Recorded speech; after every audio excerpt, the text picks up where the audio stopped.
একজন ভাই দুটি প্রশ্ন করেছে, প্রতি জুমার ন্যায় আজকেও দুটি প্রশ্ন। প্রথম প্রশ্ন হলো, তিনি সালাম দিয়েছেন আসসালামু আলাইকুম। প্রথম প্রশ্ন হলো, সিয়াম থেকে ছোট বাচ্চাদের কি আদর করা বা চুমু খাওয়া যাবে কিনা?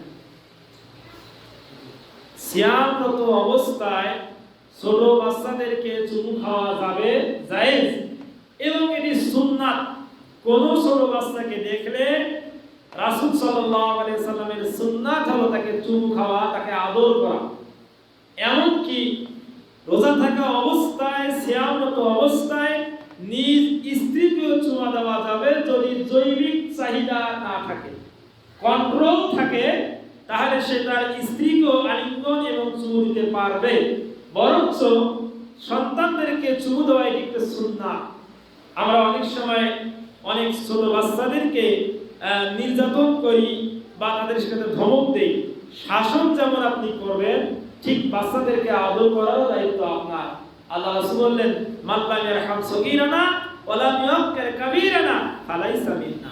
যে ছোটদেরকে স্নেহ করে না, ভালোবাসে না, বড়দেরকে শ্রদ্ধা করে না, সে আমার উম্মত নয়, আমার উম্মতের বাহিরে। তাহলে রোজা থাকা অবস্থায় বাচ্চাদেরকে চুমু দেওয়া যাবে।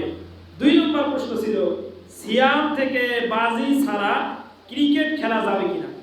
সিয়াম থেকে যদি কোনো খেলায় বাজি না থাকে, ফুটবল, ক্রিকেট, এরপরে আপনার হাডুডু, তাহলে সেই খেলা প্রথমত জায়েজ। শর্ত হলো বাজি চলবে না। দ্বিতীয় শর্ত হলো সতর, পুরুষের সতর উপরে উঠে যাবে না। আমরা ফুটবল খেলতে গেলে খেলতে কি করে, পুরুষের সতর কিন্তু উপরে চলে যায়। পুরুষের সতর উপরে রেখে কোনো খেলা খেলা যাবে না। 1 নম্বর হলো সতর ঢেকে খেলা খেলতে হবে। 2 নম্বর হলো কোনো রকম কোনো বাজি থাকবে না।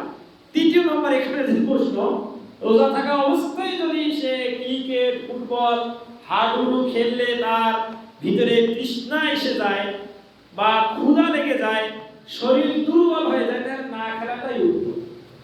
আর যদি মনে করেন না, আমি আধা ঘন্টা 1 ঘন্টা খেললে আমার ক্ষুধা তৃষ্ণা কোনো আসবে না, দুর্বলতা আসবে না, তাহলে সে খেলতে পারবে।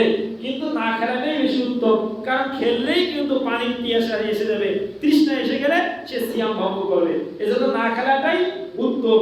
যদিও খেলে কিন্তু কোনো রকম কোনো সিয়ামের ক্ষতি না হয়।